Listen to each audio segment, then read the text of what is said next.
Elizabeth, bienvenida por segunda vez a Extremo Centro. Esta Muchas vez, gracias por la invitación por segunda vez. bueno, esta vez al hilo de la publicación de Después de lo Trans, que además Un en el momento primer... publicidad Hay que hacer, encendiendo por todas. hay que hacer, hay que hacer. Lo que pasa es que, como vas a tener 200 entrevistas y 200 conversaciones, donde lo que se va a exhibir de alguna manera es la aceptación más menos del consenso actual existente alrededor de la transexualidad y, en todo caso, el debate que se está produciendo respecto de la transexualidad y el feminismo, o la transexualidad y cómo la transexualidad está redefiniendo el perímetro de lo que se considera de izquierdas y no, ¿vale? Yo, como somos, ya lo sabes, soy el portavoz del pollaviejismo en España, ¿vale?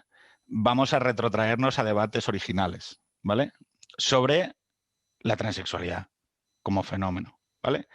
Y yo muchas veces voy a aplicar una óptica de padre, de, ya sabes, de decir, oye, bueno, es que a mí esto me preocupa porque tengo que aplicarlo, o sea, lo que el activismo dice, yo luego igual lo tengo que aplicar hacia mis hijos, ¿vale?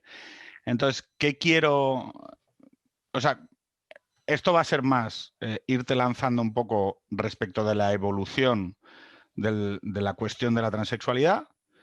Para mí, el elemento central donde yo me disocio de cómo veo que el consenso percibe la transexualidad, el consenso contemporáneo percibe la transexualidad, es la unión entre lo LGB y lo T.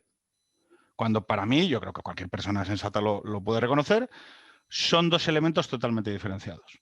Lo LGB son orientaciones, ¿vale? Y se basan, yo creo que de manera muy razonable, en que la sociedad reconozca la naturalidad de determinadas orientaciones sexuales, su existencia, y que proponga esos modelos de vida como equivalentes en derechos, como equivalentes en modelos familiares, como equivalentes en... como que esa moral sexual está dotada de una plena dignidad, ¿vale? Y lo T, que es otra cuestión, y además yo a donde me voy a referenciar muchas veces es a la APA, que es la Asociación Psiquiátrica Americana, donde se trata, todos lo sabemos, de maneras diferentes. Es decir, uno no tiene unos tratamientos asociados y otro sí tiene unos tratamientos asociados. Entonces, lo primero que te preguntaría es, ¿en qué momento se une lo LGB a lo T como modelo de activismo político o social? Bueno, yo creo que con la misma pregunta esta de en qué momento se une lo LGB al OTAN, das un poco la clave del asunto y es que, como dices, no se trata de una unión natural porque todos los elementos de ese grupo, de lo LGTB, conformen un grupo coherente en el que cada uno es una exhibición de la misma cosa. O sea, la bisexualidad y la homosexualidad son orientaciones, lo trans no, y se trata, por lo tanto, de una unión, digamos, más o menos coyuntural o histórica, simplemente porque en el momento de reclamar derechos, cuando surge, ya sea en España, digamos, o ya sea internacionalmente, están unidos, ¿o no? Digamos, esas dos comunidades de excluidos por cuestiones sexuales relacionadas o bien con la orientación o bien con la identidad, y por eso se da también esa especie de alianza política. ¿Qué sucede también? Que en muchos casos, antes de que esas transiciones más o menos físicas fueran autorizadas o antes de que se concibiera socialmente que había tal cosa posible como la existencia de personas trans, de personas que transicionaran o que transitaran, por decirlo mejor, esas personas se quedan, digamos, en un primer limbo de identidades posibles, identidades a las cuales tienen acceso, porque también las identidades son una cosa histórica.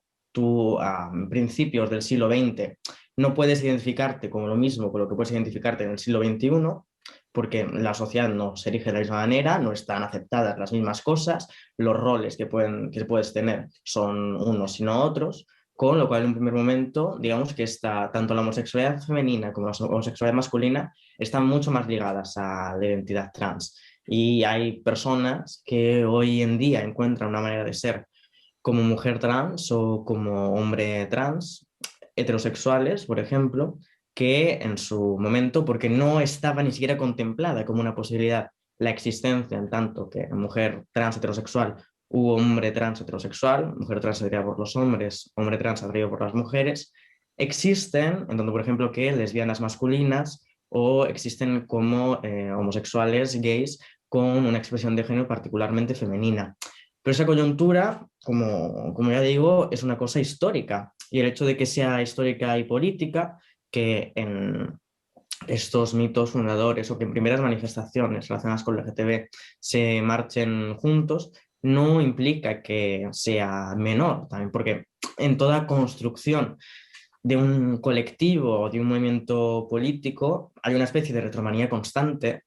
Incluso en España esto sí es muy claro porque esa retromanía ni siquiera se da con los propios referentes, o sea, ni siquiera se da en relación a las primeras manifestaciones en España que se tiene del LGTB, sino que ¿Qué una de las quieres, referencias perdona, más claras es la de Stonewall, qué quieres decir con retromanía? que siempre, digamos, en todo colectivo, en todo grupo, en grupo político, hay un constante afán por retrotraerse a lo que fueron los Los momentos mitos fundacionales, los fundacionales. mitos, claro.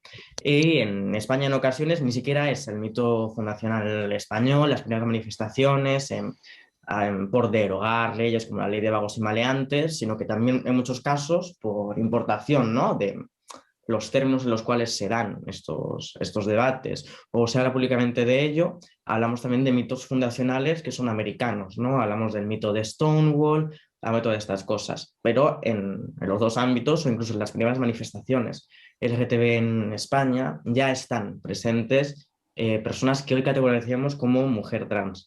¿Qué sucede? Otra de las cosas de las cuales yo hablo dentro del libro es que estas categorizaciones son profundamente históricas y depende del momento histórico en el que se está. Es decir, la concepción un poco moderna, pero no exactamente, de lo trans que tenemos ahora, surge mayoritariamente en el siglo XX, cuando desde la medicina se empieza a permitir la posibilidad de transitar desde el cuerpo. Y también examino yo dentro del libro cuáles son las distintas escuelas en relación a dar una explicación sobre lo trans, que fundamentalmente Claro, en pero el siglo...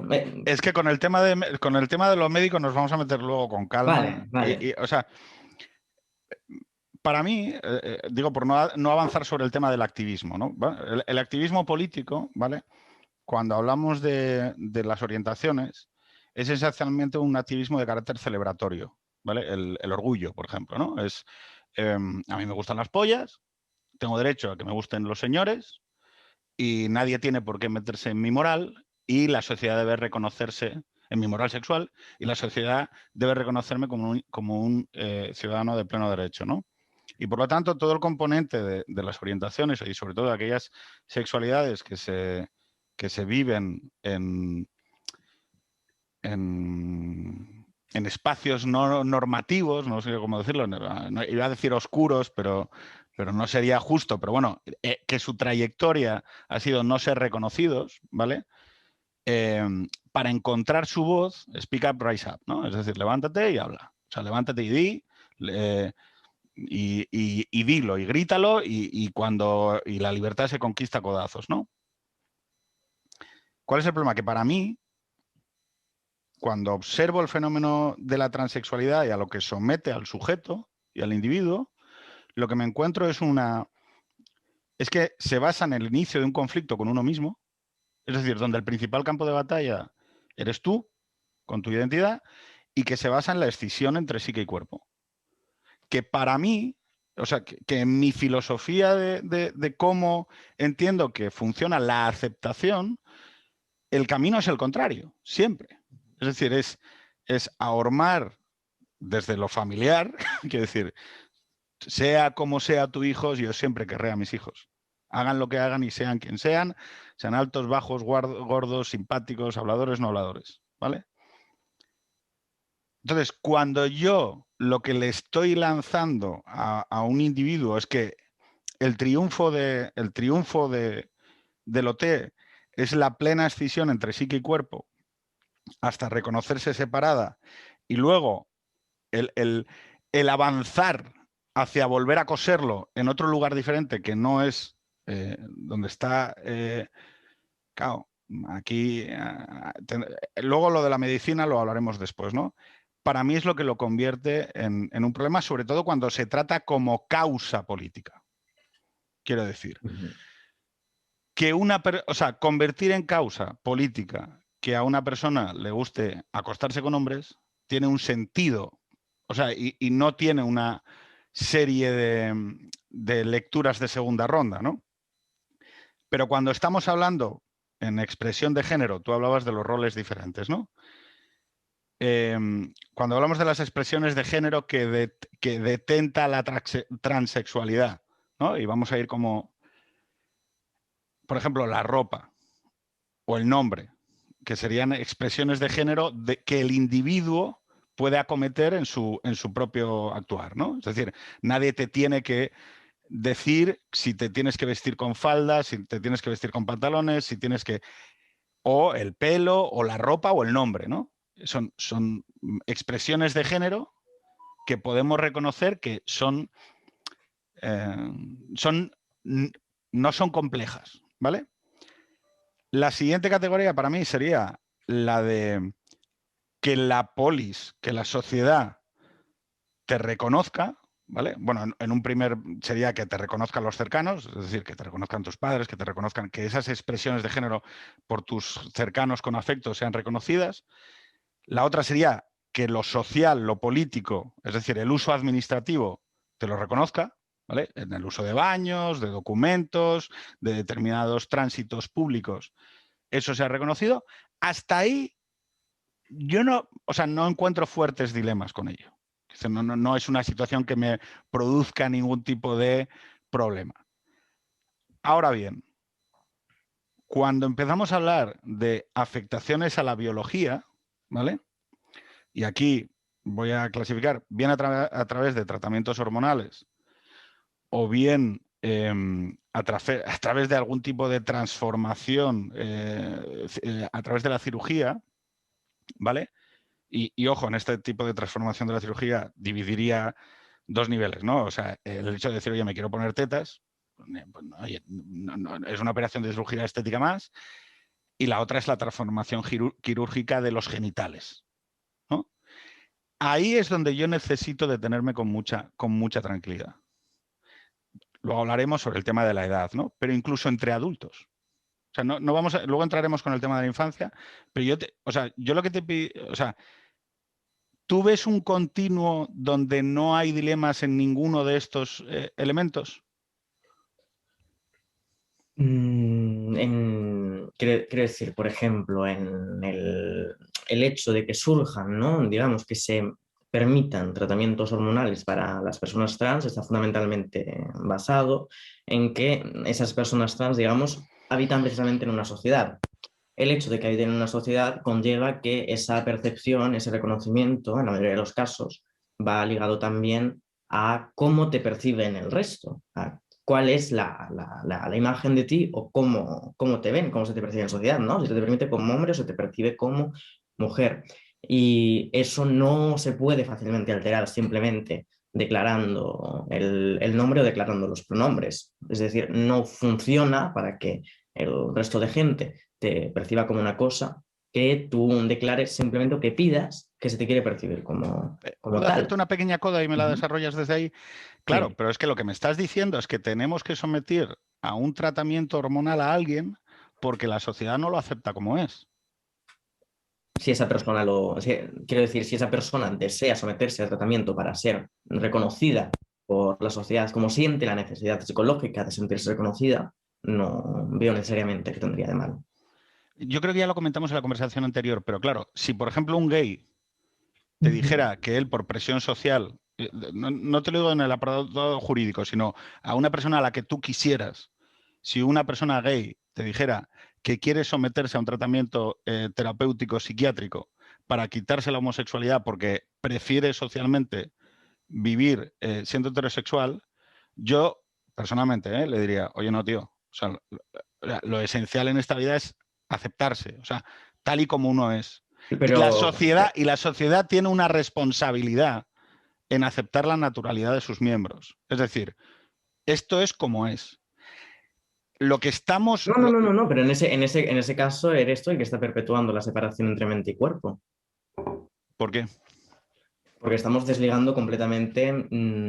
el espíritu o la mente, como sea el yo, como sea el alma de lo que es el cuerpo, como si fueran dos esferas absolutamente separadas. Es decir, en el ensayo, por ejemplo, yo una de las cosas de las que me alejo relativamente es de un constructivismo social radical que postularía que absolutamente todo lo ligado con el género, con la adquisición del género, se debería a factores puramente culturales. En esto yo creo que no hay necesidad de que la filosofía se desligue de la ciencia y hay estudios que muestran que esa internalización de la identidad de género o esa elaboración de la identidad de género puede estar ligada también a varios factores genéticos y biológicos que en el caso de personas trans hagan también que sean trans. Es decir, que haya una influencia no solamente cultural, no solamente del entorno, no solamente social y de los códigos aprendidos, sino también genética y biológica dentro del hecho trans. Eso es lo que indican los estudios. No, sí, yo no niego, o sea, además creo que quizá en el tema tanto en el tema de las orientaciones como en el tema de los trans habrá un peso epigenético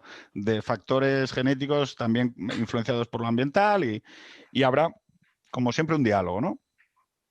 Lo que quiero decir es que para mí la aceptación de lo trans empieza con la aceptación de un conflicto.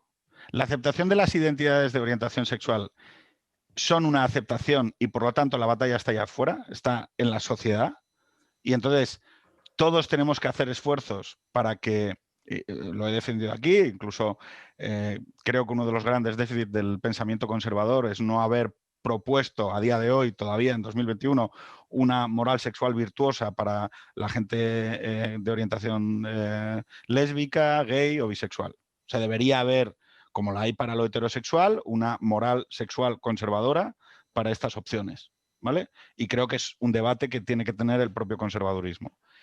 Pero es que en lo transexual, la aceptación de la condición transexual lo que comienza es un proceso muy conflictivo y que, luego lo hablaremos, no parece que sea plenamente exitoso.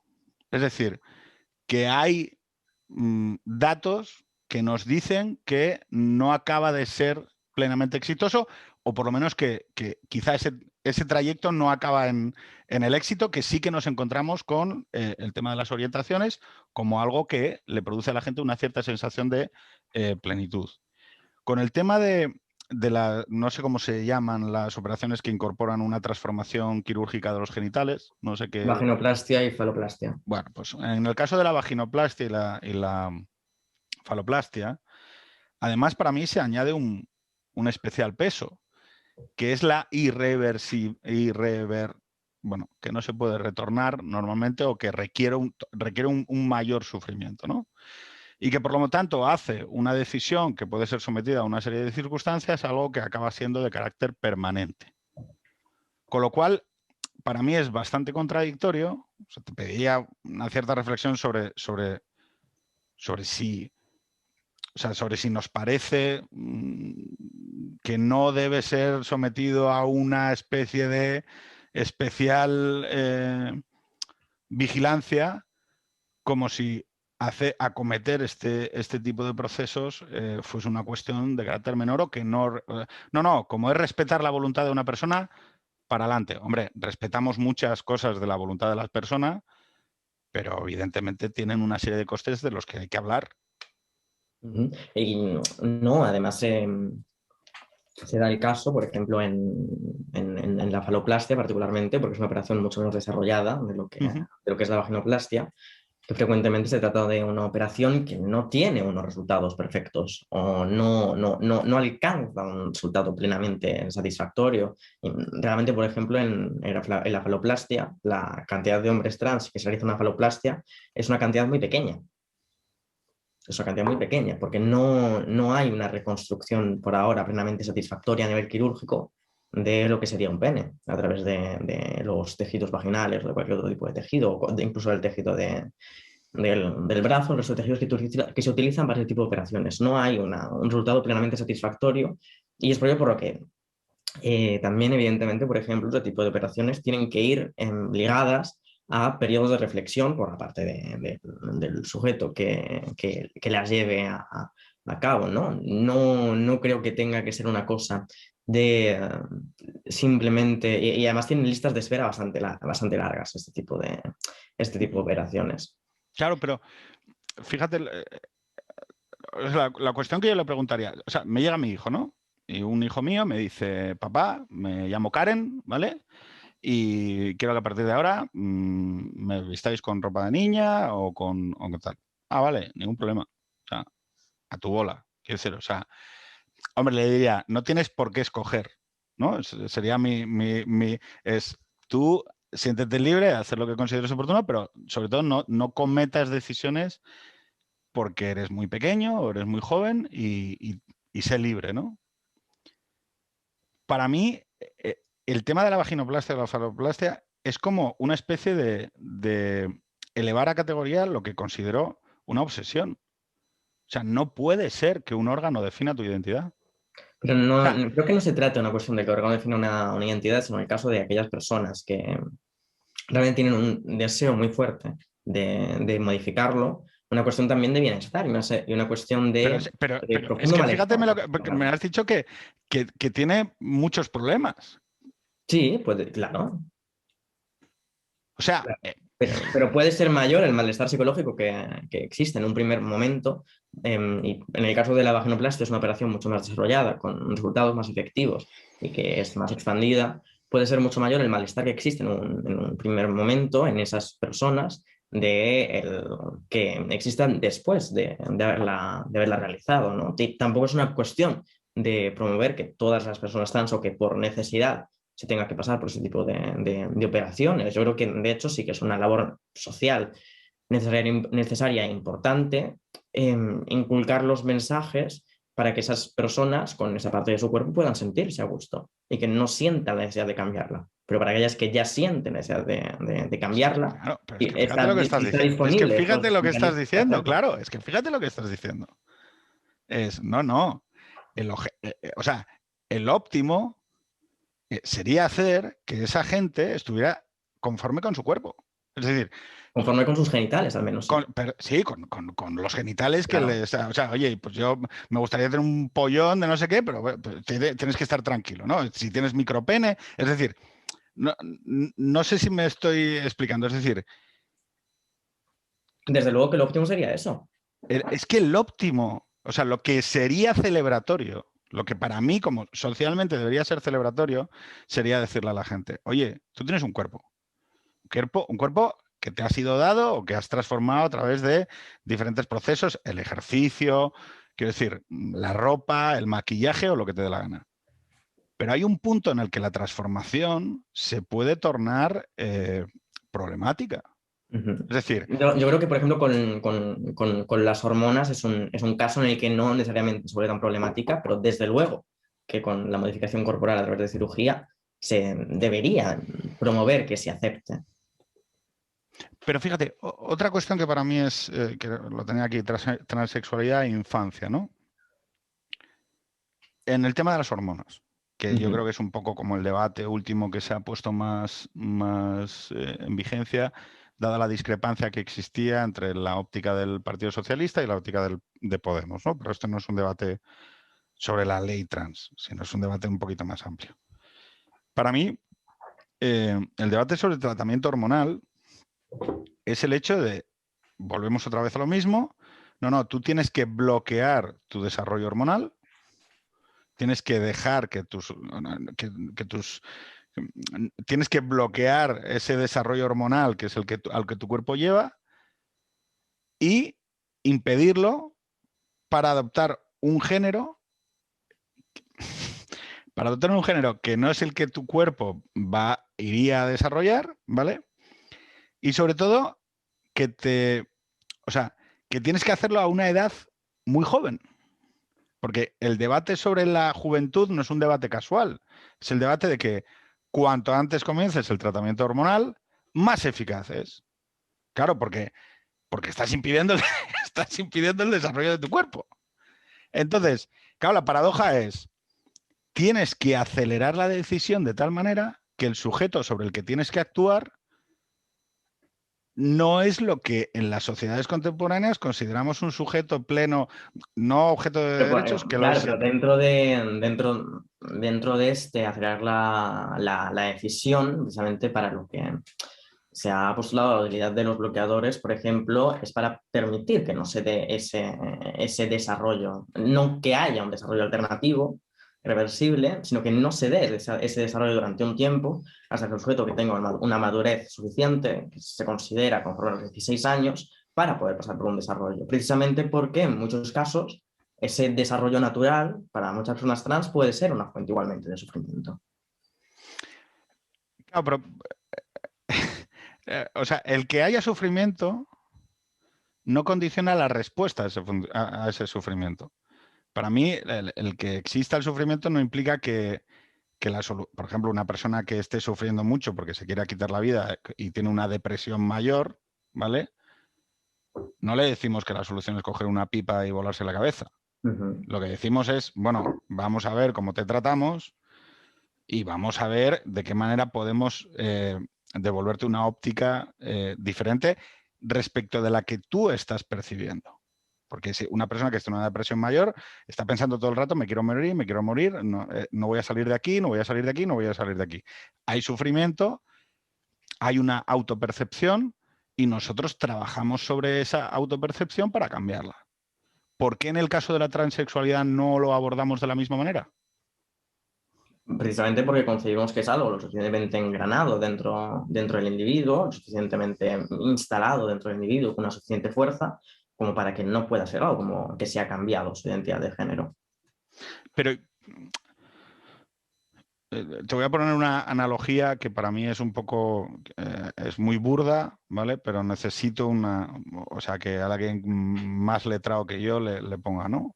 Nosotros tenemos una infinidad de trastornos de la percepción a los cuales asociamos desde la anorexia, me quedo en la anorexia, que es la autopercepción, es una distorsión de la percepción. ¿Por qué no tratamos la transexualidad como la anorexia? Porque no es eficiente tratarlo de esa manera, porque ¿Por puede qué? tratarse de una manera más eficaz de otra. Mm, Es, este debate y por ello la cuestión histórica a la que me refería antes hace eco al debate que se da en la ciencia en el siglo XX entre dos posturas fundamentales que son las de sobre todo la psicología y el psicoanálisis americano y el de la ciencia europea. La ciencia europea en ese momento concibe de una manera un poco más rudimentaria que en el ser humano se dan características sexuales en distinta proporción, en el caso de las personas trans, en una proporción particularmente pareja, y que la forma más eficaz de atajarlo es a través del cuerpo y a través del tratamiento del cuerpo. Mientras que la psicología, la psiquiatría, el psicoanálisis americano concibe que la forma de hacerlo es a través de la mente y que eso se puede corregir y por eso se desarrollan terapias de conversión en Estados Unidos particularmente. Y es esa la que gana cierto peso a partir de cierto momento histórico, aunque luego lo pierde, ¿no? Cuando empezamos a concebir socialmente las terapias de conversión como algo un poco barbárico, el someter a electroshocks, el someter a otro tipo de tratamiento a las personas trans para que dejen de serlo. Pero ese debate ya estaba presente en ese momento, ya está presente en el siglo XX y lo que concluye es en eso, en lo que realmente funciona en muchos de esos casos, lo que se quiere es que el resto de la sociedad te perciba como aquello que tú has internalizado, como aquello que es tu identidad, como aquello que tú eres, es en muchos casos el tratamiento corporal y no el tratamiento por conversión, porque no es tan simple como quitar al individuo de la cabeza mediante una terapia psicológica la idea del género que sea, porque los métodos utilizados para ello, porque no era tan simple, son mucho más brutos a nivel histórico. eh, si es más engranado y es más eficaz y es más eficiente, ya sabes que te voy a preguntar por el tema de los suicidios. ¿Vale? Uh-huh. Me he ido a la página del Williams Institute, que es un poco como de UCLA, ¿no? Y te dicen, igual estos datos son encontrados en una búsqueda de Google, o sea que tú has hecho un libro, con lo cual si están equivocados me lo dices, ¿no? Pero dice, el 51% de las personas que han o están transicionando han intentado suicidarse este año. Esto lo tengo abierto y parece razonablemente consistente. Estas son páginas sensibles hacia la transexualidad. No me he ido a un foro de la alt-right. O sea, Yo tengo otros dos estudios distintos dale, de dale. 2018 y 2014. El primero es sobre el uso del nombre escogido, que Sí. expone que es el chosen name use is linked to reduce depressive symptoms, suicidal ideation and suicidal behavior among transgender youth, de Russell et al. Nuestra audiencia es semianalfabeta como el presentador, o sea que vamos a El nombre necesitar escogido traducción. está enlazado a una reducción de síntomas depresivos, de Sí. ideación suicida y comportamiento suicida entre la juventud trans, de Russell et al., publicado en 2018 en el Journal of Salud Adolescente, expone que el uso del nombre escogido disminuye ampliamente el riesgo de ideaciones suicidas, de depresión y comportamiento suicida en general en población trans. Otro, el riesgo suicida en la población trans de Reino Unido y el rol de transición de género en disminuir la ideación suicida y los intentos de suicidio, de Bailey et al., de 2014, expone que un 67% de personas trans antes del tránsito pensaba en el suicidio o tenía ideaciones suicidas contra un 3% después del tránsito. Pero fíjate que tú has hablado del nombre, que yo lo he citado antes como expresión de género, que me parece, o sea, oye, no hay ningún problema, como la ropa o como diferentes expresiones de género, es una cuestión que no genera. La cuestión es si ahí no hay... El segundo es sobre la transición, no sobre el nombre. sobre la transición. Bien, el segundo es sobre la transición, los términos que utiliza son transición de género. Claro, pero entonces, vamos a simplificarlo. ¿Hay una tasa de suicidios más alta en transexuales, sí o no? Que en la población general, probablemente. O sea, y O al menos tasa de ideación suicida. de eso, de ideación, es decir, de intento, ¿vale? Tú que has pensado sobre esto y que has escrito un libro, o sea, ¿se ha tratado desde el punto de vista de qué razones o qué motivos llevan a ese colectivo a tener esa tasa de intento o de ideación más elevada? Bueno, desde también, ¿no? Desde estudios médicos y sociomédicos, también se habla de la inducción de estrés social a minorías que influyen, ¿no? en este tipo de datos, precisamente por la consideración social, las trabas para este tipo de transiciones o desarrollos sociales que influyen en que existan esos datos en la actualidad o que se den esas tasas de suicidio o depresión más elevadas, igual que también hay, por ejemplo, tasas más elevadas de depresión entre la población LGTB. El razonamiento de que es el estrés social el que hace No solamente un estrés social, sino también puede ser un malestar propio anterior a poder hacer la transición médica, un malestar por no verse reconocido por la sociedad, por no tener una vida, digamos, normal, porque yo creo que la aspiración de la mayoría de personas trans en ese sentido es de tener una vida normal, y creo que en ese sentido una cosa que critico, ¿no? Dentro del ensayo, es el argumento que se ha intentado que utilizar puedes decir muchas que es una vida veces. normal. El argumento que se ha intentado utilizar muchas veces sobre lo trans como inherentemente revolucionario o toda persona trans como inherentemente revolucionaria o rompiendo con los roles de género, yo creo que es un argumento que no funciona y que hay que asumir la existencia y celebrar, ¿no? La existencia de personas trans, incluso personas trans conservadoras o que llevan una vida conservadora, ¿no? Bienvenida. O sea, yo sé Personas que... trans o mujeres. Sabes bien que yo no me incluyo, Bueno, en pero 10 años hablamos, no te preocupes. personas trans o mujeres trans que quieren vivir una vida con su familia, votar a derechas, yo creo que eso es una cosa también a celebrar, por ejemplo. Bueno, yo creo que ese es el tema. O sea, el tema es que,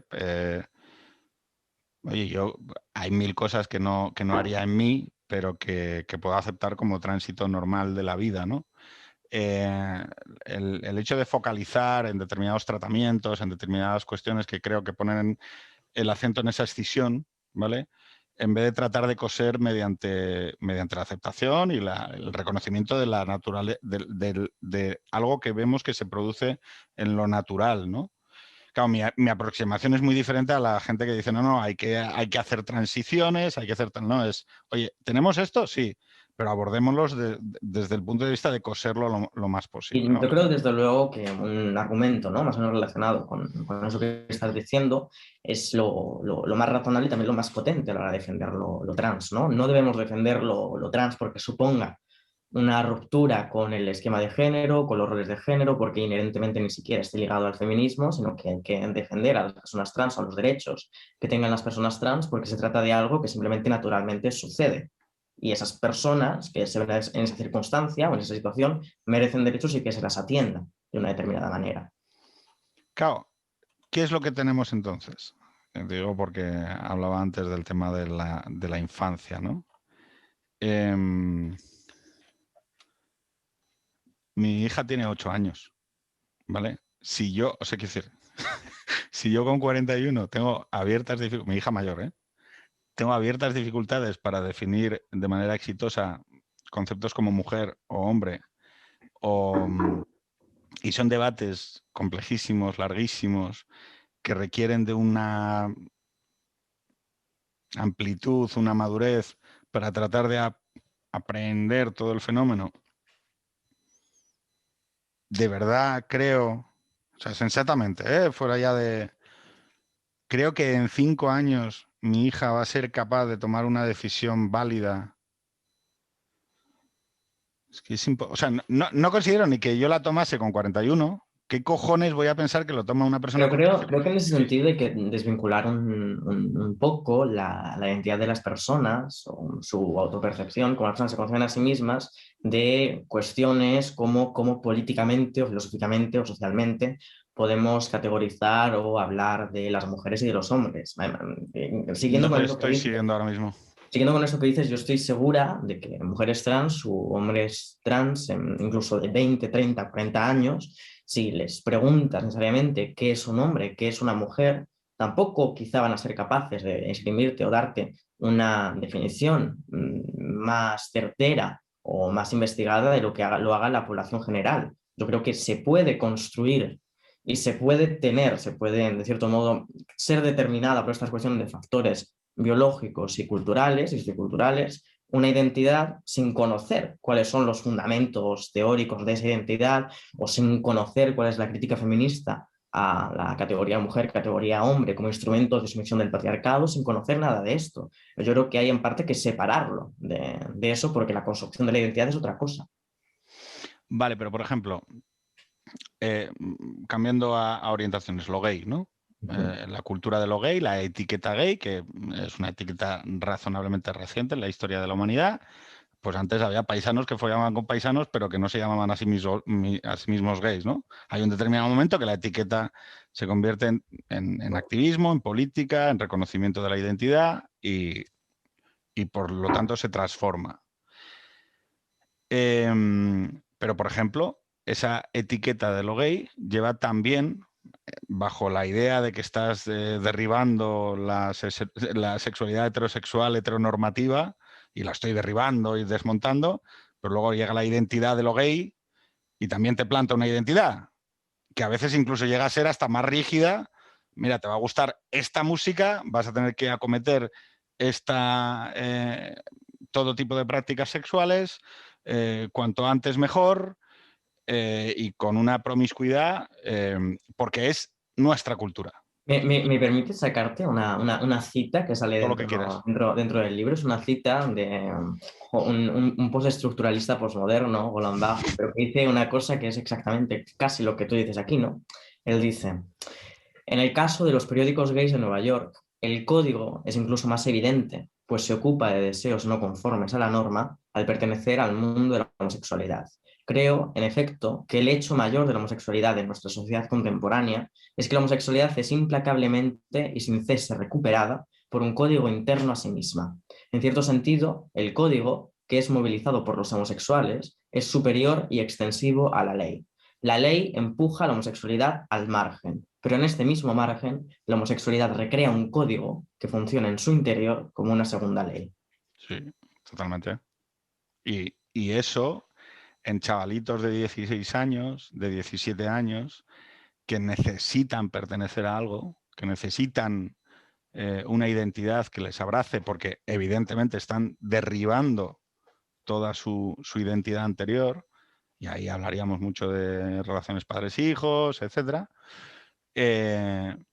A mí lo que me da un poco de sensación de desapoderamiento de la persona es que tú pases, en el caso de la transexualidad, en el caso de la homosexualidad, de hecho, digo para que no es solo la transexualidad, es que, por ejemplo, en el mundo de lo gay también hay mucha rigidez en cuanto a la identidad que asumes, ¿no? Y va como con una mochila y un baúl.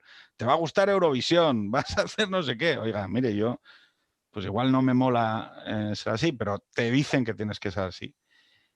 En el caso de jóvenes y en el caso de la transexualidad, además es un proceso medicalizado, donde desapoderas al individuo. Y esto es así. Es decir, tú en el momento en el que entras en un proceso medicalizado, hay una jerarquía tan bestial que es la de la bata. Y no hace falta que yo le explique a gente con orientaciones sexuales qué ha significado la bata a lo largo de la historia. La bata consideraba que algo o estaba fuera de la norma y había que tratarlo con electroshocks, o todo lo contrario, ¿no? Y el problema es que la bata es muy jodida, porque una vez que te metes en la bata, o sea, el nivel de digo, los enfermos psiquiátricos, o sea, todo ese fenómeno de la medicalización de lo que tú eres, está bien, o sea, es muy razonable, pero ojo, a mí abrazarse a una actuación medicalizada como, lo bueno y lo virtuoso es esto, es como, oiga, frena un poco, porque además lo llevamos siempre a ese hecho, que para mí no es neutral, que es, si un padre quisiera ofrecer resistencia, estaría obrando mal. Que es una cosa que a mí, oiga, ojo, que aquí no tenemos del todo claro, si, digo, hemos tenido el COVID para demostrarnos que las autoridades no tienen por qué tomar mejores decisiones que los individuos, ni la gente que está en las mesas decidiendo puede a veces tomar decisiones más sensatas que nosotros, ¿no? Entonces, claro, yo, el tema de la medicalización, el tema de esa nueva jerarquización por la cual la medicalización, el proceso de la transexualidad es algo bueno y que debe ser asumido con alegría, es algo que yo digo, ojo, yo no lo veo del todo así. Sé que es un matiz muy personal, pero ese elemento de que yo creo que a los padres que no compartimos esa moral contemporánea respecto de la transexualidad, es como, oiga, es que yo pierdo, o sea, mi hijo se desapodera y yo me desapodero también sobre mi hijo. Y esa visión de que su padre es que le quiere mal porque es un retrógrado, porque es un conservador, porque aquí está mi mujer. Ven, venir, saludar, ¿no? ¿Quién está ahí? ¿Está Adrià? Adrià, ven. Hola, ¿qué tal? Encantada. Bien. No, Adrià se ha pirado. A Adrià le encantan los disfraces de princesa, aviso. Claro, yo todas estas cuestiones para mí no son teóricas, no son un marco teórico, son un marco sobre lo real. Cuando de repente me encuentro a Podemos diciéndome que ellos quieren que con 13 años los niños, claro, yo veo a mis hijos. Carmen, esta es la mayor. Claro, ven, mira, ven. ¡Ey! Saluda. Hola. Claro, Hola. te está diciendo que hola. Claro, para mí no es un debate teórico, es un debate sobre lo real. Y claro, para mí me queda muy lejano el activismo político sobre estos temas, porque para mí no es una cuestión de qué es lo cómo quedo mejor en el espacio público, y por eso que quería tener esta conversación, ¿no? Pero yo creo que para las familias, para los padres y madres de personas trans o de menores trans, tampoco es una cuestión política, es una cuestión de cómo quedan mejor en el espacio público o en el espacio político. Y esto lo digo, ¿no? Como una persona que he conocido el ambiente también de ese tipo de asociaciones de padres y madres y familias de personas trans. No se tratan particularmente de familias o de padres y madres que tengan dentro de esas asociaciones, ¿no? Una agenda de izquierdas, por ejemplo, mucho más extensa, unos proyectos globales para la sociedad o proyectos de transformación social o de reforma social, sino que en su origen, y esto ya data de unos cuantos años, se trata sobre todo de padres que quieren lo que ellos consideran lo mejor para sus hijos y quieren que sus hijos sean lo más aceptados dentro de la sociedad que sea posible, que sus hijos sufran lo menos posible, que sus hijos estén lo mejor posible. Creo también que tú tienes ese discurso que es respetable porque no te has visto tampoco en la circunstancia de tener que lidiar con un niño trans, tener un hijo trans, o no te has visto por ahora, ¿no? ¿Quién sabe qué te parará el futuro, ¿no? De tener No, que... pero yo o sea, te digo una cuestión real. En el momento en el que uno de tus hijos te dice, te estoy hablando de una cuestión absolutamente experiencia real, ¿no? El primer momento en el que tu hijo te dice, oye, me quiero poner disfraces de princesa y se somete en el tiempo a esa decisión con una cierta periodicidad, tú automáticamente ya empiezas a pensar. Empiezas a pensar en, Y yo creo que la opción, ¿no? Que es la que tú estás un poco proponiendo, de dejarle al hijo la mayor libertad posible, que haga lo que le dé un poco la gana, yo creo que es la mejor opción dentro de eso. No forzarle a que asuma todo el rato un rol femenino, un rol masculino, sino que deje él que se exprime, se exprese como quiera. Yo creo que es la mejor opción dentro de eso. Claro, pero fíjate, era un poco lo que te comentaba algo. La medicalización es una restricción de esa libertad. Los tratamientos hormonales es una restricción de esa libertad. Y Es una las restricción operaciones, voluntaria que solo opera a partir de cierta edad. claro, para mí, la frontera de los 18, o sea, a ver, que yo con 19, 20 y 21 me estaba drogando. Quiero decir no considero que a los 18 haya una varita, ala, ya está, ciudadano de pleno derecho y un paisano. No. Sí, o sea, yo hasta los 32 no fui una persona que tomara una postura como agente moral ante la realidad. ¿Vale? Antes era placer-displacer y una especie de nihilismo handmade. ¿Vale? Entonces, yo no considero que las cifras o los horizontes, o sea, tenemos procesos de emancipación que se pueden comenzar, o sea, los menores pueden emanciparse de sus padres, pero claro, por causas tasadas. Quiero decir, o sea, oiga, mire, hay esta situación en casa y demás. Es decir, yo la cuestión es que para mí la libertad, quizá por mi experiencia personal, ¿no? El haber madurado tan tarde y el haberme convertido en un ser, bueno, la mierda que soy, pero quiero decir que el haber tardado tanto tiempo en madurar y alcanzar un itinerario más o menos razonable sobre mi vida, me lleva mucho a pensar en la capa, o sea, en que siempre tienes que mantener el mayor número de opciones abiertas que no te restrinjan ni te limitan en el futuro. Porque si yo hubiera en segundo de BUP, que era con 16 años, me hubiera tatuado una calavera en el pecho, ¿vale? Que era lo que más ilusión me hacía, pues, pues hoy llevaría una cosa que no me gusta nada. No pasaría nada, pues, me pondría otro tatuaje encima o yo qué sé, pero es que con estas cuestiones de las que estamos hablando, lo que implica es que una persona que con 16 medicaliza una decisión sobre sí mismo, emprende un proceso en el que jerarquiza una decisión sobre sí mismo ante profesionales médicos, que vale, cojonudo, pero para mí no hay, o sea, no son ángeles, tienen visiones, o sea, y tienen opciones. O les parece bien o les parece mal. Y entonces, si les parece bien, avanti, no sé si me explico. Y tú quedas muy desapoderado.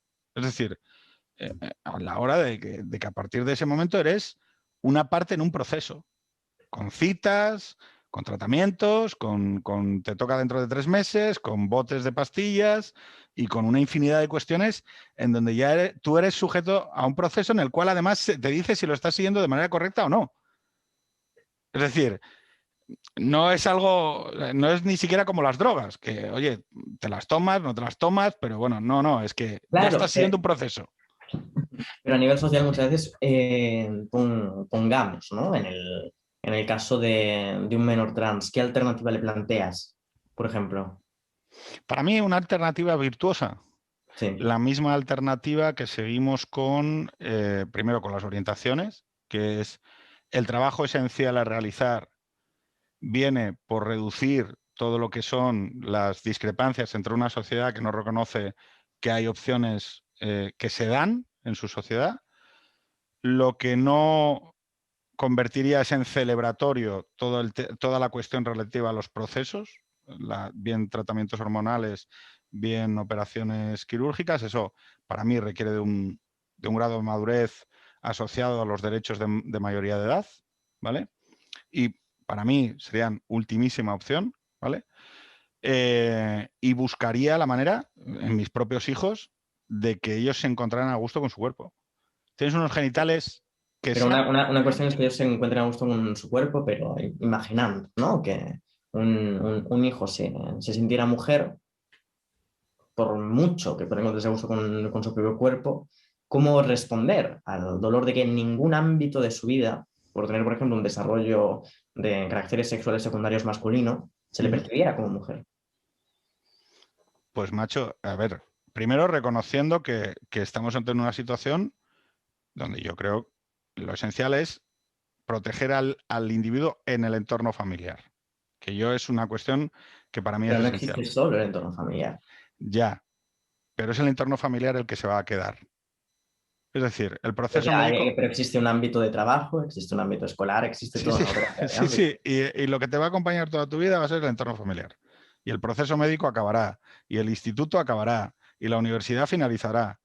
Pero tus padres van a ser tus padres y tus hermanos van a ser tus hermanos. Y si ese factor no lo reconocemos, como que No, desde luego que se este es reconoce. el sitio en donde tú tienes que ser reconocido, y me parece un trabajo ahí, ¿vale? Porque si tú lo que haces es Claro, extirpo pero esto, es fundamental que se reconozca en tu extirpo familia. esto, me lo llevo a un proceso, le enchufo y luego lo retorno, igual lo que tienes es que aquello peta, ¿vale? Entonces yo, por ejemplo, evaluaría si en estos procesos de transición, cómo va a reaccionar la familia.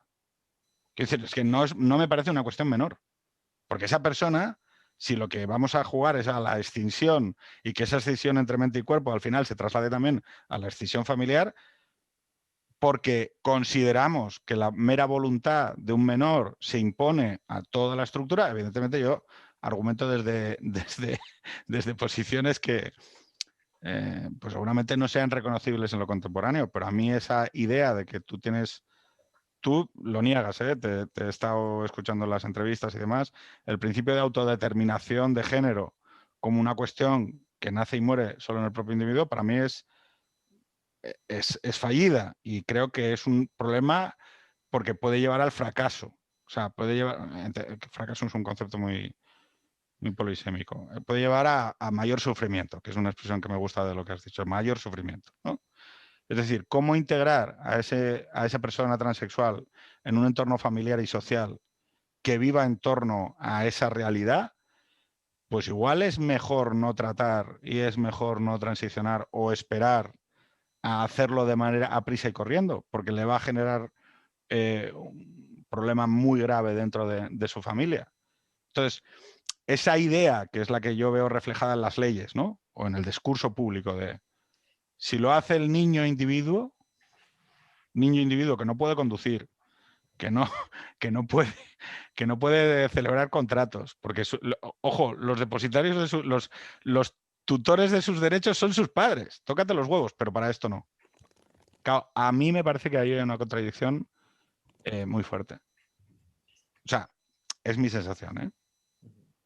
No, pero hay una cosa, sobre todo, de traer este debate en colación con la ley trans, que es que realmente lo que tú planteabas antes de que el escollo más grande entre Unidas Podemos y el PSOE estuviera en cuestión de el tratamiento médico, no es cierto, más que otra cosa porque las competencias sanitarias están transferidas a las comunidades autónomas y las comunidades autónomas ya han legislado, muchas de ellas, sobre cuáles son los tratamientos sanitarios y también sobre cuáles son los tratamientos sanitarios a menores. La Comunidad de Madrid tiene, creo que desde 2016, una ley trans que trata estos temas. No, si yo no, si yo lo que te estoy, por lo que no quería entrar a debatir la ley, es que lo que yo me encuentro es disociado respecto de la moral contemporánea en lo transexual. O sea, yo no encuentro a nadie que hable en mis términos en la esfera pública. Porque es como que de repente hemos saltado. No sé si porque se supone que al hablar en mis términos uno se convierte en homófobo o no respetas la condición del otro, yo qué sé, no lo sé. Pero yo en mis términos no encuentro a gente que... Porque además es este rollo como de antagonizar, ¿no? No, si yo no tengo ningún tipo de antagonismo hacia la persona que decide eso en libertad, partiendo de la base de que no me parece, vuelvo a repetir, celebratorio, ¿no? El someterse a operaciones o el someterse a tratamientos hormonales, no me parece que sea la manera de aproximarse a ello socialmente correcta, lo celebratorio. Sí que quería, porque llevamos ya 1 hora y había un debate largo en el que quería que te desarrollases más, que es el debate entre feminismo y lo transexual. Yo creo que es un poco lo que más has estado últimamente debatiendo, porque yo creo que es un debate interesante respecto de la redefinición de los perímetros de la izquierda, ¿vale? Pero sí que quería comentar una cosa sobre la moral sexual, ¿vale? Es un tema que hemos hablado repetidas veces, la semana pasada, la anterior, si hay una precariedad sentimental en los jóvenes actualmente, si vemos que bajan las relaciones sexuales, vemos que hay un problema a la hora de conseguir proyectos familiares completos. Yo hice en Rock Deluxe, en mi última columna, un elogio de las relaciones afectivas duraderas. Oye, pero te había pedido que me pusieras el link y no lo vi. Ah, Que estuvimos no te una lo semana mandé. hablando de familias, pues lo voy a rescatar. Pero dime, por favor, que has sido pro familias, feminazi. Feminazi no lo sé, pero la familia como institución no tiene nada malo. Bien, bien, bien. Mejor que las batas de largo. Entonces, es que la idea de que como la familia propone modelos de vida, eso necesariamente es que dominan y por lo tanto hay que acabar con ello, yo creo que hay que darle una vueltecita, sobre todo desde la izquierda, pero bueno.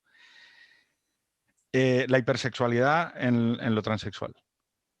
Si tú detectas que la manera a la que acuden algunos transexuales, sobre todo mujeres trans que antes de la transición eran hombres, a la aceptación social es el intercambio de una cierta hipersexualidad.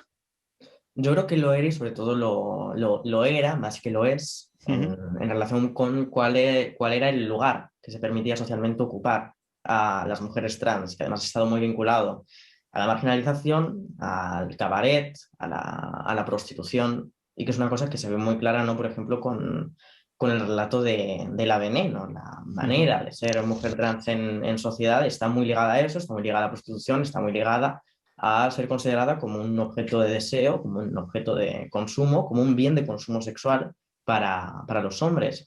Pero yo creo que lo es menos y también lo es menos después de que yo lo ubico en 2015-2016, el auge de personas trans más jóvenes o el auge de las primeras asociaciones de familias de personas trans.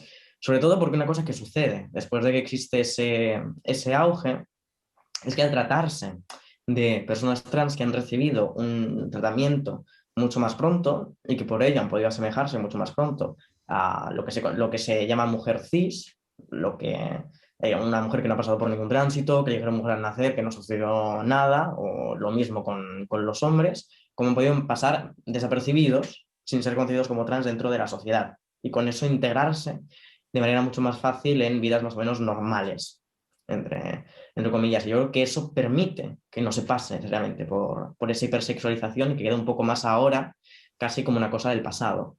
Aunque siga habiendo casos, claro, pero creo que es algo que está en proceso de pasar a ser algo anterior. Vale. Ahora ya sí, ponte conferenciante Sorbona, rollo francés lacaniano. ¿Define la transexualidad a los perímetros de la izquierda? Mm, yo, yo creo que no, yo creo que la definición de lo trans, de donde surge en un primer momento, es de esa medicalización que se da en el siglo XX y que luego, por alianza histórica del movimiento LGTBI, alianza histórica de la izquierda, llegamos con eso, se ve vinculada en cierto sentido a la izquierda, pero creo que de igual modo una tradición, por ejemplo, liberal debería ser igual de capaz de definir o defender la cuestión trans. Em, feminismo y transexualidad. Vamos a ver. Yo además te escuché hablar de esto, de que en realidad no hay disputa, ¿no? Que en realidad al final del día, si uno va a los textos, en realidad no se encuentra disputa. Pero hombre, habría que preguntarle a las feministas que están haciendo campaña en el PSOE para escenificar que sí hay disputa y que sí hay frontera, ¿no? Para los que no lo sepan, para los 4 inadaptados sociales que escuchan Extremo Centro, que no lo sepan, el debate sobre el género en España, vamos a identificarlo con Carmen Calvo, ¿vale? A efectos de activismo político, se basa en el reconocimiento de la mujer como un género que tiene una serie de necesidades alrededor del cual se realiza una serie de activismos, ¿no? Claro, si tú a un hombre transexual, perdón, un hombre que transiciona a mujer transexual, automáticamente la consideras mujer a todos los efectos.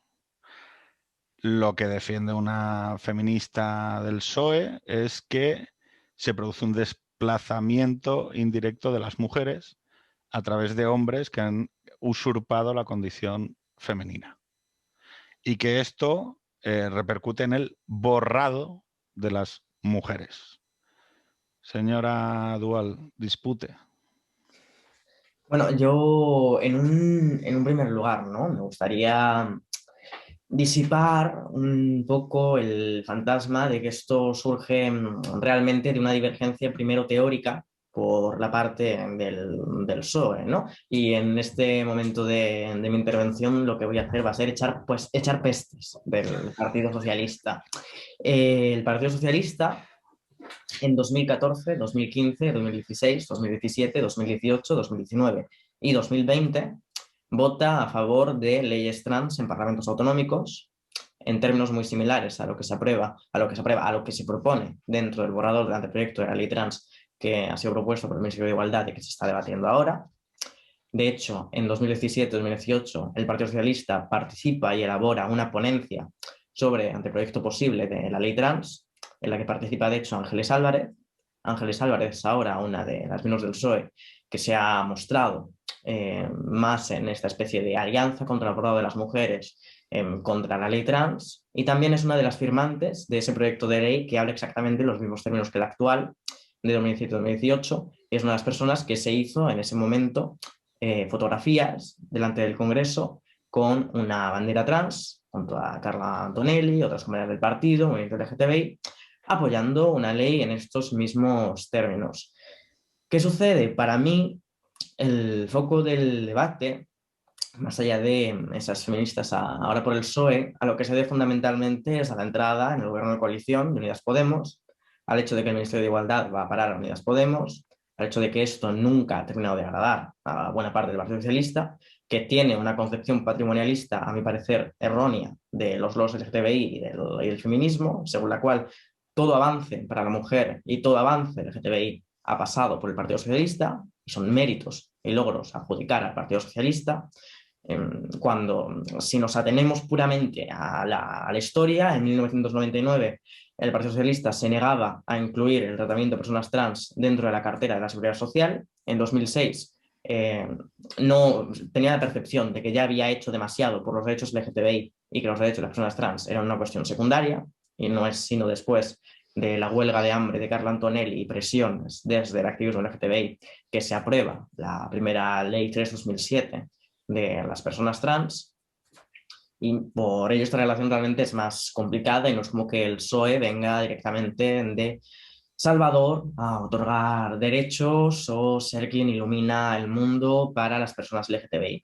¿Qué sucede? Que significa también este hecho de que Unidas Podemos esté en el Ministerio de Igualdad una ruptura en buena parte generacional dentro del feminismo con estas catedráticas o miembros del PSOE identificadas en España con la corriente del feminismo filosófico, que publica en la colección Feminismos de la editorial Cátedra. Normalmente casi todas han publicado dentro de esa colección y que han sido o bien consejeras de Estado o bien consejeras autonómicas del Partido Socialista, han formado parte de distintos gobiernos, han formado parte de distintos think tanks, y que después, ahora, en medio de esas tensiones, en medio de esas rencillas, como ven que Unidas Podemos aparentemente intenta captar o se acerca más a esa parte del electorado más joven, sobre todo en el auge del feminismo después de 2018, con las manifestaciones del 8M, como se ven desconectadas de esa parte de la población, se construye esta especie de debate sobre una cosa que antes no había resultado como materia necesaria de debatir, porque en 2015 existía un amplio consenso social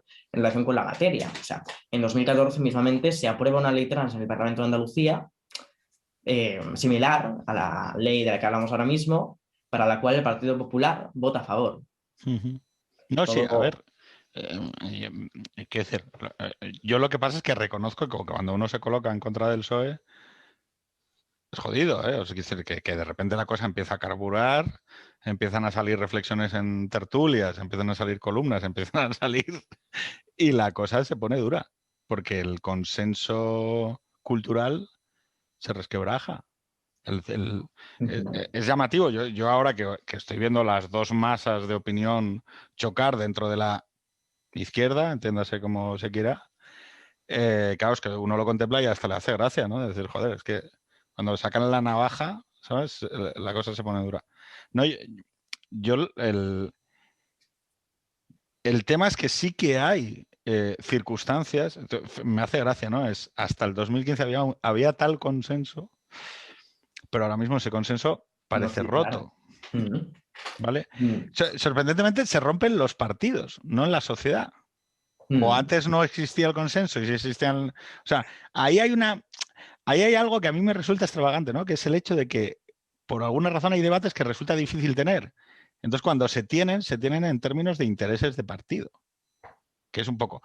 Porque, por ejemplo, para ti, te pregunto, ¿tú no percibes que en las mujeres transexuales en competiciones deportivas hay un debate a tener? Pero es que, por ejemplo, Sé que son minorías, ¿eh? Pero... claro, ¿no? Y en el Comité Olímpico ya se rige según unos estándares que, por ejemplo, la Federación Española no puede disputarse con los estándares del Comité Olímpico en relación con las mujeres trans, que ya están consideradas de cierta manera en esos temas.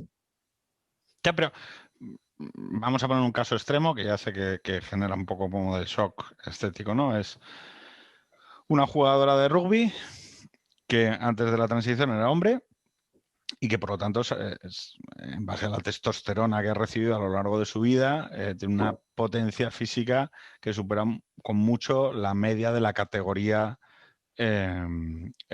femenina, ¿no? Podemos hablar de tenistas, podemos hablar de ciclismo, podemos hablar de cualquier tipo de fuerza.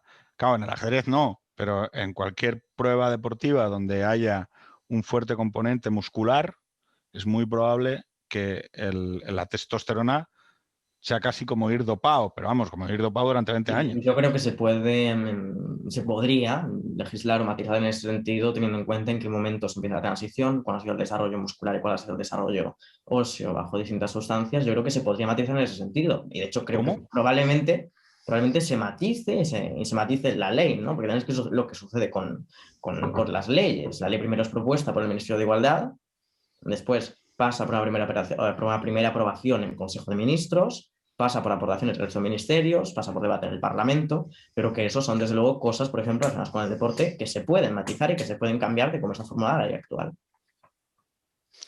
Claro, pero para ti, ¿cuál es la opción moralmente correcta? Por ejemplo, establecer esas distinciones lo menos intrusivas posibles, pero teniendo en cuenta factores de hormonación, de cuál ha sido el desarrollo de la persona, etcétera. Chicos, público, Carolina, David, Gonzalo, no sé si tenéis alguna intervención, son gente maja, o sea que no creo yo que pongan en problemas. ¿Alguno queréis hablar? Bueno, yo mismo. Quizás salirme un poco de...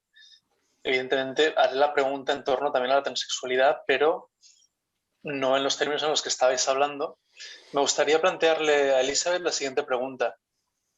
¿Estarías de acuerdo con una legislación que obligar a utilizar determinados pronombres a la hora de referirse a las personas transgénero?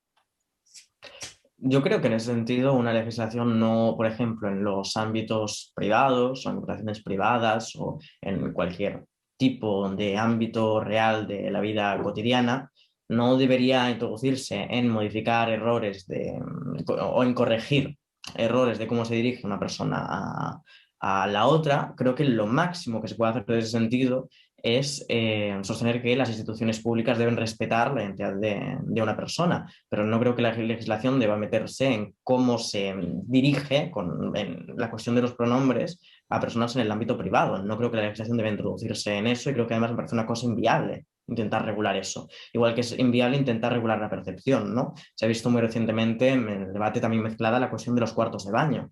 La cuestión de los cuartos de baño es que los cuartos de baño, en la mayoría de casos, aunque luego existen las circunstancias, ¿no? De que por haber más cola, una mujer se cuela en un cuarto de hombres, pero en la mayoría de los casos, quien está en ellos y recibe una mirada despectiva o de no deberías estar aquí, ¿no? Por ejemplo, no se debe a cual sea la categoría legal que ponga en su DNI, no se debe a ningún mecanismo legal de su documento nacional de identidad, sino que se debe a cómo esa persona sea percibida. Estoy segura, por ejemplo, de que lo cuentan, ¿no? Mujeres lesbianas masculinas en autobiografías o en otros textos que han recibido una cantidad brutal de discriminación en cuartos de baño femeninos, teniendo ellas genitales femeninos, estando puesto en su acta de nacimiento que nacen como mujeres, pero sufren ahí una discriminación brutal por cómo se las percibe. Mientras que yo nunca he recibido ningún tipo de discriminación por entrar a un cuarto de baño femenino, porque eso no se legisla o no se puede regular fácilmente por la legislación, a no ser que a la entrada del cuarto del baño pusieras a un conserje a mirar cuáles son los genitales de cada uno. Yo O entro a pedir veces, yo entro a veces en el de minusválidos, os lo advierto, porque suele estar más limpio. Pero no siempre hay de minusválidos en todos los sitios. Esto se referencia a un tema de Pablo Rola.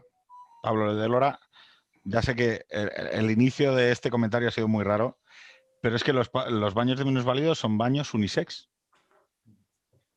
Pablo de Lora, la propuesta que tenía para este tema, sabéis que hay bueno, esa propuesta, ¿no? Que es decir, oye, ¿por qué no hacemos todos los baños unisex? ¿Por qué no educamos a los hombres en que mear de pie es contraproducente para lo higiénico?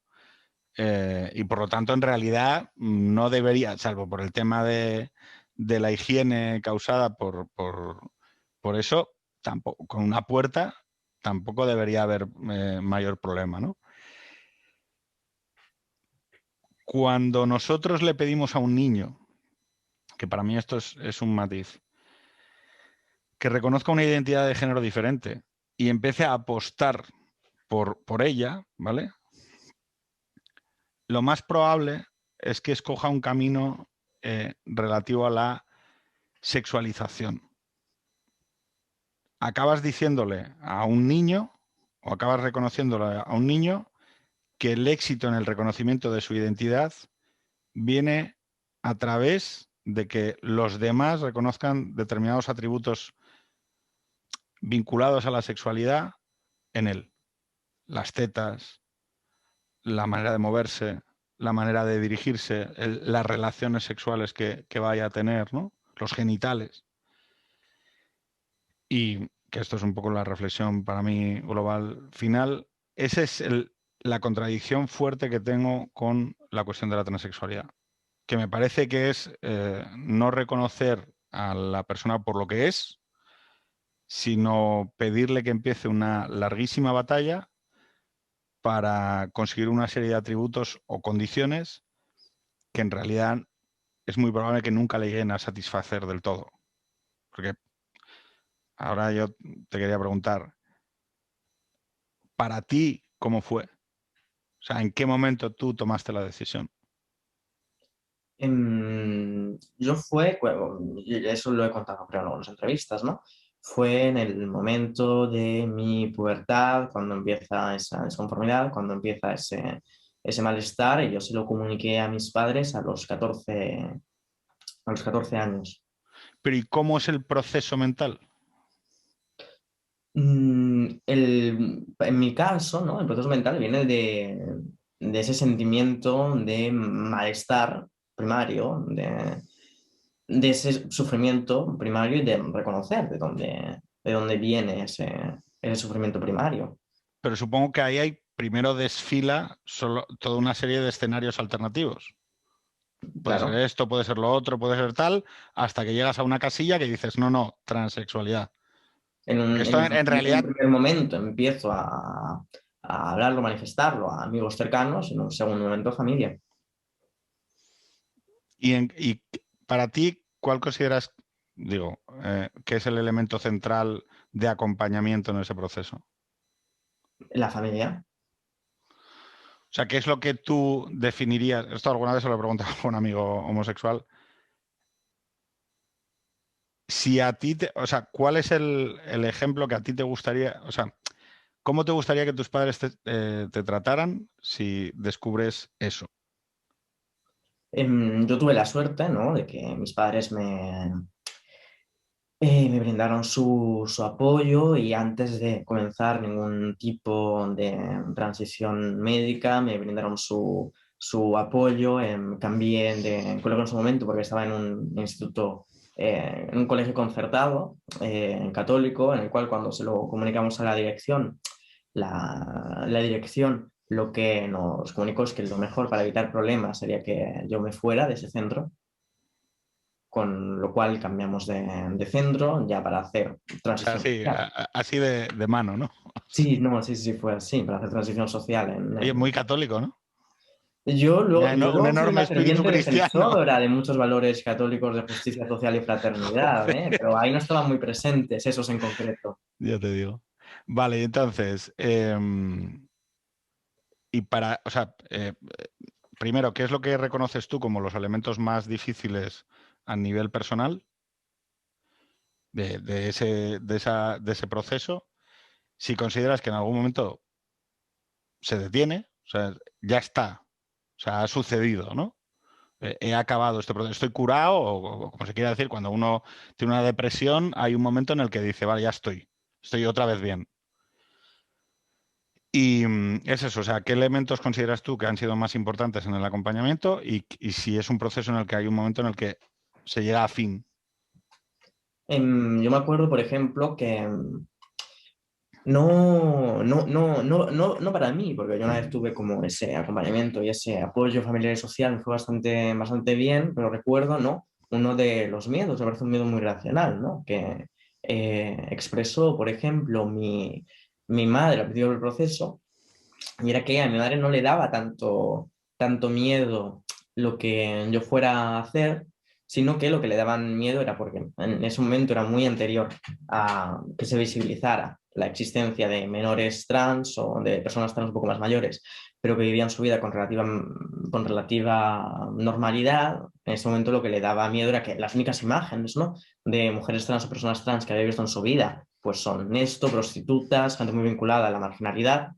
Lo que le preocupaba era la cantidad de sufrimiento que había sido inculcado socialmente que tienen que pasar las personas trans, o como la condena de por vida que socialmente pasa por el hecho de ser trans, y en un proceso de darse cuenta de que no es solamente eso, de que se puede tener una vida plena y satisfactoria siendo trans y habiendo realizado un tránsito. Yo creo que llega un punto en el cual lo trans deja de ser un foco central de la vida del individuo. O sea, ahora mismo lo es para mí, pero lo es para mí porque publico un libro sobre el tema y porque hablo sobre estos temas en redes sociales, pero en el resto de ámbitos de mi vida, con amigos o incluso profesionales o a nivel académico o educativo, después de cambiar documentación, continuando con el tránsito médico, sí que llega un momento en el cual deja de ser algo fundamental de tu vida, ¿no? Y el hecho, por ejemplo, de la hormonación se convierte más en algo rutinario a lo que no se le da una real importancia o al que no se le presta mayor atención, con lo cual sí que hay un momento en el cual eso deja de ocupar espacio mental o desaparece un poco del espacio mental. Yo quería, aparte de las dos preguntas que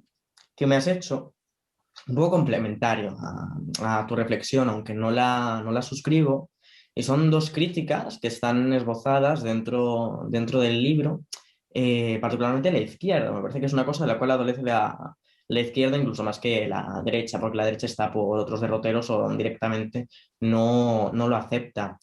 Pero esta cuestión que tú dices de la sexualización o de que el reconocimiento como individuo pleno está ligado a la sexualización, el reconocimiento de ciertos caracteres sexuales, yo creo que más bien se ve vinculado a una cosa en la que cae la izquierda por lo que yo llamo dentro del ensayo la posición identitaria en el discurso.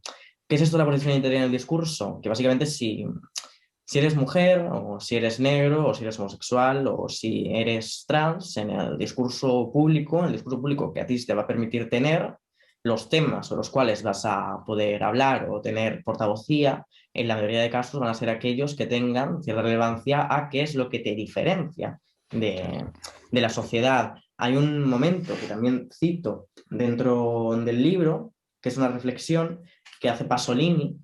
En su caso, él la hace en relación al negro y al gueto mental.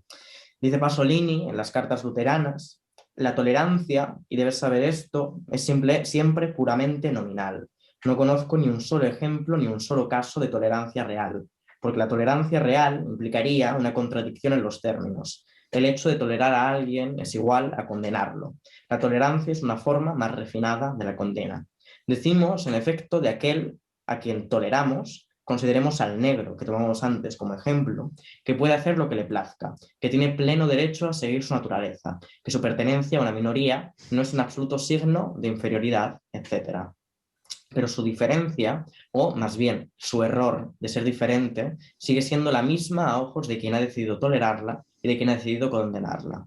Ninguna mayoría podrá nunca borrar de su conciencia el sentimiento de la diferencia de las minorías. Será siempre consciente, eternamente, fatalmente consciente.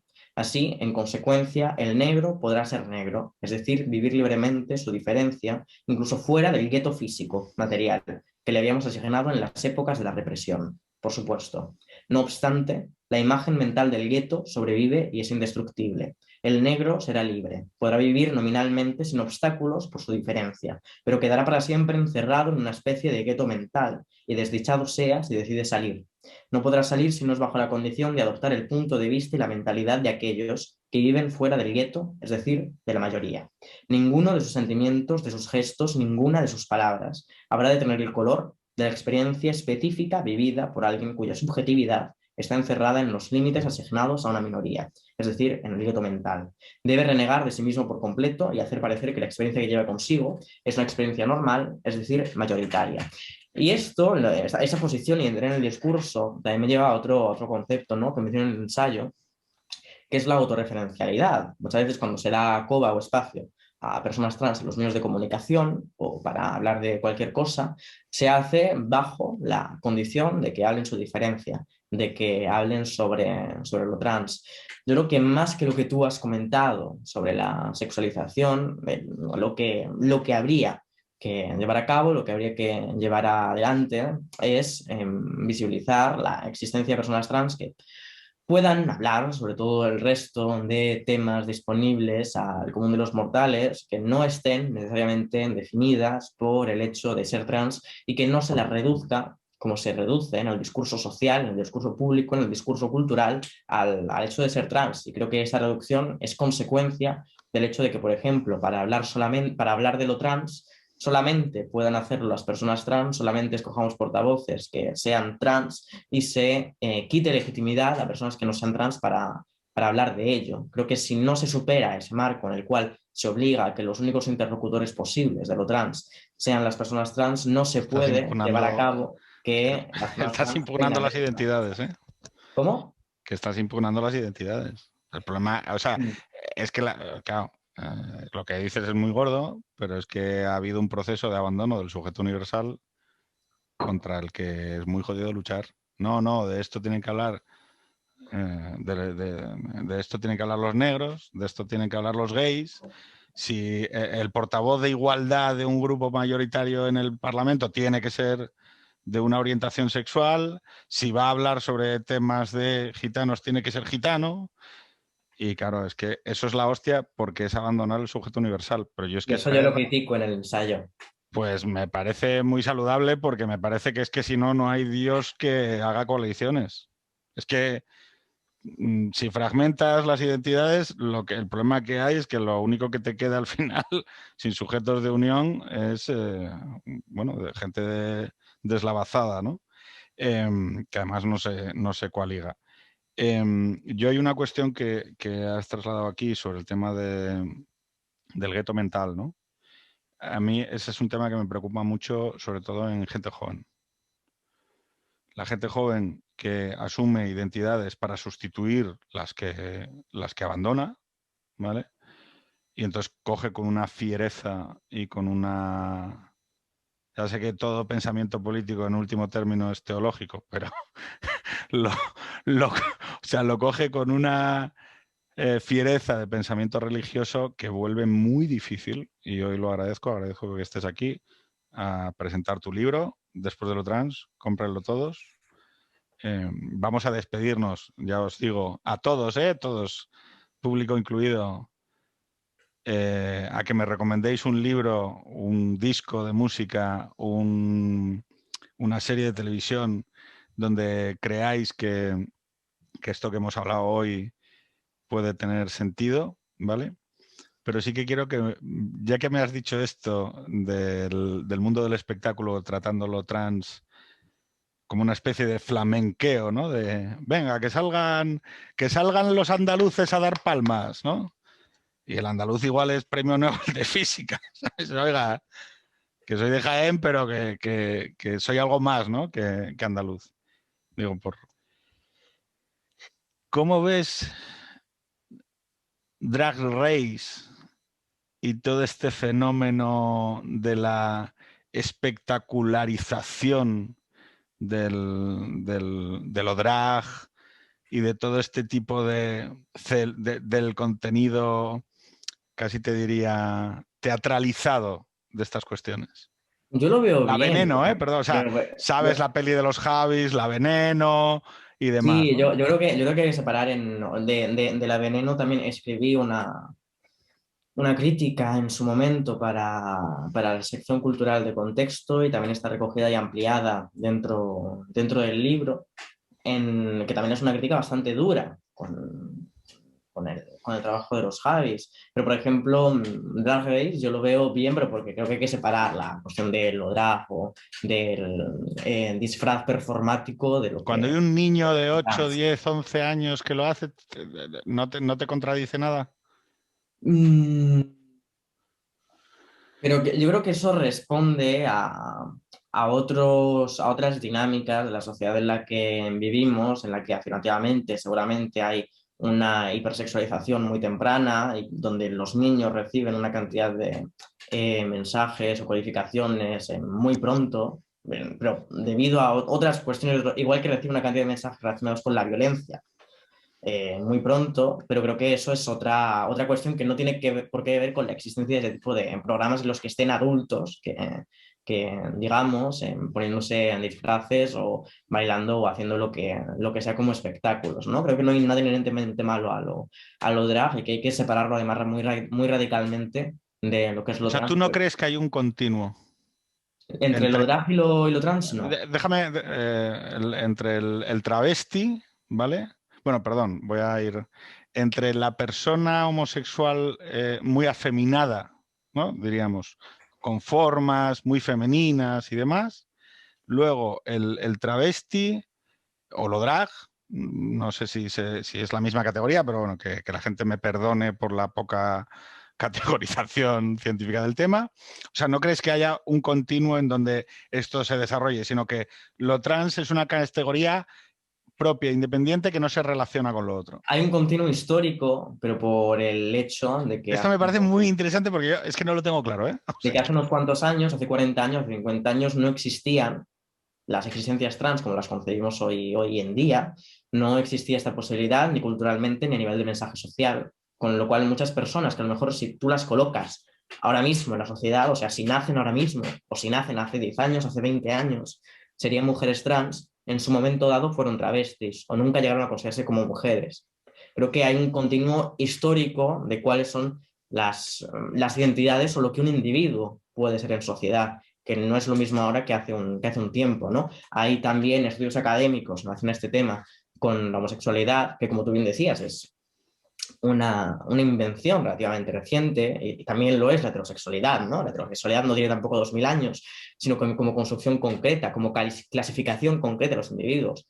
Es también reciente y hay estudios o tesis académicas contrapuestas, ¿no? Porque las hay de un lado del otro, y por ejemplo la de David Halperin, que dice en el libro, dice que si colocaras una persona que por sus actos se categorizaría, por ejemplo, en la antigua Grecia como homosexual en la actualidad, o una persona homosexual ahora en la antigua Grecia, no sería necesariamente homosexual ahora, o no sería necesariamente homosexualidad en la antigüedad, porque esas categorías precisamente son construidas socialmente, construidas históricamente, y varían dependiendo de la época. Yo creo que en su momento hubo muchas personas que a lo mejor hoy podrían ser mujeres trans, pero que en su momento se clasificaron como travestis, pero no creo necesariamente que haya una relación de igualdad. Sí que hay una relación de continuo histórico, de cuáles son las posibilidades abiertas, pero no que sean asimilables o que sean lo mismo.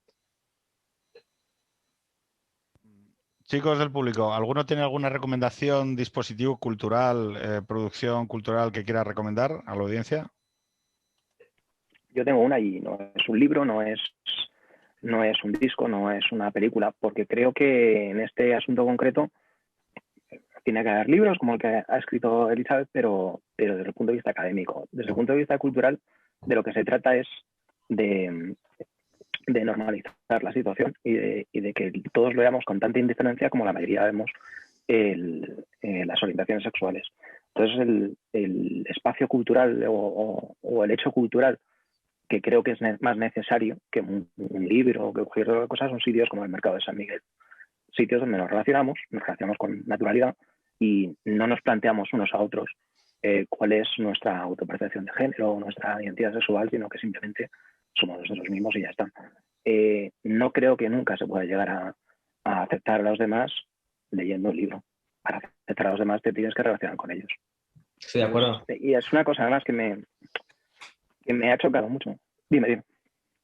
No, que estoy de acuerdo. No, me ha chocado mucho porque cuando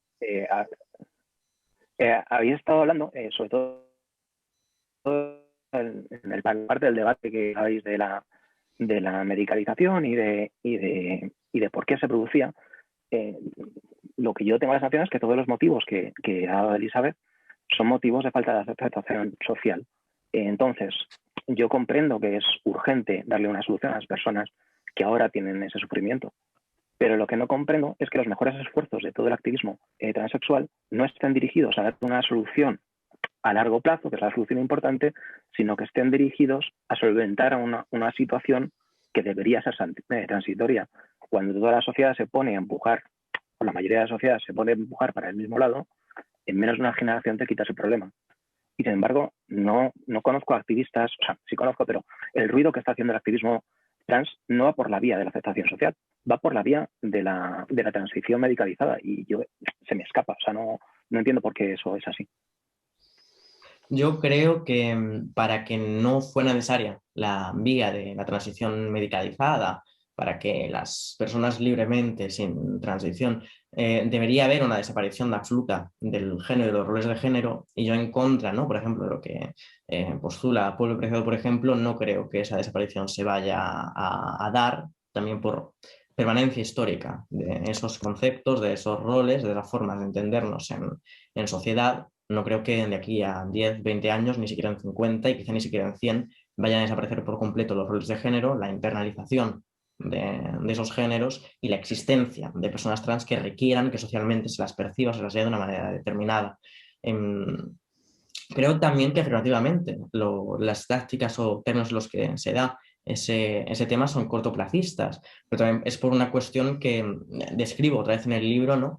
En el libro llego a decir en un momento dado que el colectivo trans como colectivo activista no existe porque está compuesto por personas de intereses tan variados que no puede tener una voz homogénea. Es decir, media un abismo entre los menores trans, las familias de padres y madres de personas trans y las mujeres trans de 50 años que se ven abocadas a la prostitución, que hoy están en la precariedad absoluta, que hoy viven en la calle. media un abismo entre lo que necesitan, media un abismo entre cuáles son sus intereses, media un abismo entre lo que debe hacer con esas personas.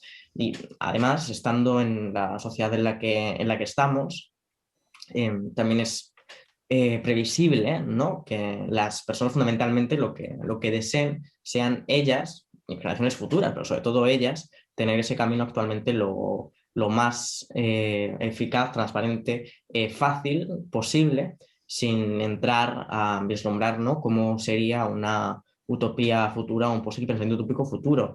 Pensadores como Paul Preciado dicen que el género va a desaparecer de aquí a 10-20 años. Yo creo que está un poco soñando, expresando su deseo, pero que no es una cosa que realmente se pueda dar o que realmente sea viable. Yo creo yo creo que fuiste tú la primera que me dijo, bueno, tanto cuánto Preciado acaba haciendo campañas para Louis Vuitton, pues hombre, podemos poner en suspenso muchas de sus propuestas por la propia contradicción estética, ¿no? Es decir, la revolución acaba en una campaña de Louis Vuitton. O sea, no, ahí acaba. O sea, hasta aquí llegó. Leía hoy, de hecho, ¿no? Bueno, la referencia que voy a hacer también es un poco de pedante intelectual que vive en París, ¿no? Pero leía yo un artículo en Le Monde Diplomatique que... Vale, sí. Bien, bien. leía un artículo en Le Monde Diplomatique que es un poco un... Allí mientras entrabas a la Sorbona. No, ya no, porque todo es teletrabajo, telecole. Le hay un artículo que es sobre un libro que se va a publicar el 5 de marzo aquí en Francia, que es de hecho el que quería recomendar, ¿no? Porque tiene una pinta, que se llama Figuras del comunismo, y ese artículo de hecho criticaba a Paul Preciado por esto que dices. Voy a buscar justo el momento en el que habla de ello. Bueno, Bueno, yo lo he tecleado y pone figuras del comunismo y no me parece nada. Supongo que está en francés y... Está en francés. Espera un momento que voy a coger Ningún problema. el No te preocupes, periódico. hablo con los carolinos. Carolinos, ¿qué tal, chicos? ¿Estáis acometiendo sex? No, hombre, no estamos juntos ahora. Bueno, pero podéis estar con otro. Es ¿Perdona? verdad, esto no lo descarto. ¿On? Hola. Gonzalo ha soltado una risa de eso no me hace gracia, ¿sabes? No. No, para nada. Oye, Carolina, dinos, ¿qué recomendación de dispositivo cultural haces? Antes de que, para no cortar esto, leo rápido el extracto. Decía, habla de el entendimiento entre distintas luchas, tipo anticapitalismo, antirracismo, ecología, feminismo. Dice que cada uno esté preocupado por sus asuntos es bastante normal, que lo sea hasta el punto de hacer daño a los asuntos de los demás, no. Un intelectual, como Paul Preciado, se va a defender a los LGTBI en un clip artístico dirigido por Gus Van Sant por el gigante de lujo Gucci, explotador como se debe y defraudador fiscal convencido. Las luchas salariales no le dicen gracias. Y luego continúa con una forma que pareció particularmente bien hallada, que decía, una autora anónima de un artículo ponía la cuestión decisiva. En nuestras luchas, ¿a qué mundo nos atamos? Para Preciado, que pretende buscar nuevas alianzas entre distintas luchas contra las políticas heteropatriarcales, capitalistas, colonialistas, extractivistas, es un poco el colmo acabar en una institución archicapitalista, y más cuando luego señala que nunca ha tenido tanta libertad como trabajando con Gucci, que quizás es el problema. Llegando a decir luego el artículo que la dominación capitalista ocupa el lugar superior en la jerarquía estructural de las dominaciones, que es, claro, una cosa que yo secundo. A ver, que el capitalismo es una máquina preciosa de ver porque engulle a sus contradicciones y las convierte en productos, creo que se somete a poco debate, ¿no? Y el libro que quería recomendar pues es en francés, que saldrá dentro de poco, Figuras del comunismo. Tú eres algo así como el reflejo especular de los jóvenes rebelándose contra los viejos. O sea, eres un acto de rebeldía contra el polpreciadismo. No lo creo, pero porque yo tengo muchos amigos viejos que me caen fantásticamente. No sé si es tanto una cosa generacional, porque hay muchísima gente, ¿no? En mi generación Pero, pero bullida, eres conservadora en lo personal. bullida por el polvo Oye, preciadismo. estás fascinada por los gatos. ¿No habías tenido Estoy gato? encantada. No, pero o sea, quiero decir, tu nivel de fascinación gatil es... Tengo un gato en casa que es una mierda de gato, que ojalá se Esos muera. son maravillosos. No, los tíos son cariñosos. El mío es una mierda de gato. Llevamos con él 16 años y a ver si palma de una vez. Pero bueno, yendo al concreto. Carolina, recomendación de obra artística. Vale, tengo que decir que he pensado un montón y hay una que me viene a la cabeza, pero he intentado pensar cómo justificarlo, cómo explicar por qué se me está ocurriendo ahora y la verdad es que no sabría concretarlo. Pero me viene a la cabeza Yerma, de Lorca. Em, Hay algo no lo sé, hay algo en el sufrimiento de ella o en su encierro y el ambiente que no lo sé. Me ha transportado ahí la pregunta, la verdad. Ha sido lo que intuitivamente me ha salido. Muy bien. Gonzalo, Pues yo no tengo ni idea, no sabría qué decir. Se me ha venido a la cabeza una canción de The Who que es Who Are You y poco más. ¿qué extraes de Who Are You? Bueno, el título precisamente pues te plantea la pregunta ¿quién eres? ¿No? Y supongo, la verdad es que desde la distancia entiendo que las personas transgénero pues se hacen esa pregunta y esa pregunta cobra más fuerza que una persona pues que no sea transgénero. Eso es Yo, lo que... fíjate, te haría una enmienda. Yo creo que el Who Are You nos lo hacemos todos, que nunca se detiene. Uno puede estar más o menos satisfecho y más o menos calmado con la respuesta que le ofrece su propia cabeza, pero no es una pregunta que se detenga. La dificultad añadida, la ventaja que nosotros tenemos, vamos a decirlo, lo normativo tiene frente a lo no normativo es que tienes una serie de asideros construidos a lo largo de la historia que más o menos te dicen que intuitivamente, si tienes una serie de comportamientos más o menos normativos, no hay garantía de nada, pero más o menos hay una cierta serenidad, ¿no? Al final del camino. La gente que no puede... Claro, siempre es el dilema, ¿no? Es que lo planteaba Elizabeth. El estrés emocional al que se somete estas personas es su propia condición o es el estrés social.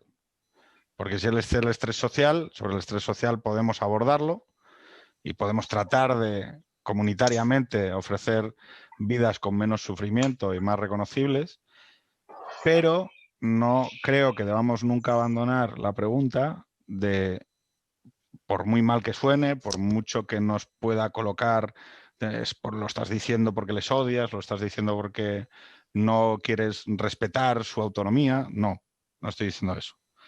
Lo que estoy diciendo es que yo quiero saber en todo momento si la opción que le estamos dando a esas personas, que me parecen personas que son especialmente vulnerables y que por lo tanto son sujetos de especial protección, porque no tienen, como otras personas, la capacidad para tener esos asideros que hemos construido y que damos por supuesto en el resto de casos, a ellos no se les va a dar esa posibilidad, ¿no? Si viven en esa contradicción o en esa que hemos llamado escisión o que yo he llamado escisión entre cuerpo y entre psique y cuerpo. Yo voy a recomendar Little Miss Sunshine, que es una película estupendísima, maravillosa, que pivota, como no, sobre la idea de la familia, de una familia diferente, como pueden ser todas las familias, pero que esencialmente tiene una escena cojonudísima de una niña pequeñita gordita, muy peculiar estéticamente, que quiere ganar un certamen de belleza femenino, infantil. Que son, o sea, no sé si habéis visto algún programa de televisión sobre certámenes o sea, concursos de belleza infantil, pero me parece algo absoluta y totalmente monstruoso. O sea, que hacer. Y bueno, el papel que cumple la familia dentro de lo que son las redes de apoyo emocional y a la hora de construir tu propia identidad, como la familia, yo creo que está muy bien representado. Al final es el sitio al que debemos acudir y donde todos sí que tenemos una responsabilidad. O sea, seguramente donde podemos ser el mejor hermano o el mejor padre o el mejor, no sé, o sea, es la condición en la que podemos ser el mejor de algo, ¿no? Así que Little Miss Sunshine. Y nada más, muchísimas gracias. Muchas gracias a Elizabeth. Suerte con el libro. Ya, o sea, he entrado en YouTube a buscar Elizabeth Duval después de lo trans y tienes como 10 directos. O sea, porque la gente lo ha anunciado y entonces la gente va a poder ver 1000 entrevistas de Elizabeth Duval presentando el libro de Después de lo trans. Y nada, agradecerte que vengas a estos espacios que no son los que seguramente sean más, no sé, habrá gente que te diga que para qué vienes aquí, ¿no? Pero los otros espacios tienen la cosa de ser más aburridos. Yo creo eso, y que el pluralismo siempre, por lo menos, el pluralismo genera alguna incomodidad, pero hombre, es esencialmente más divertido. Señores, señoras, un placer. Buenas noches, buen fin de semana. Hasta luego. Buenas noches. Adiós.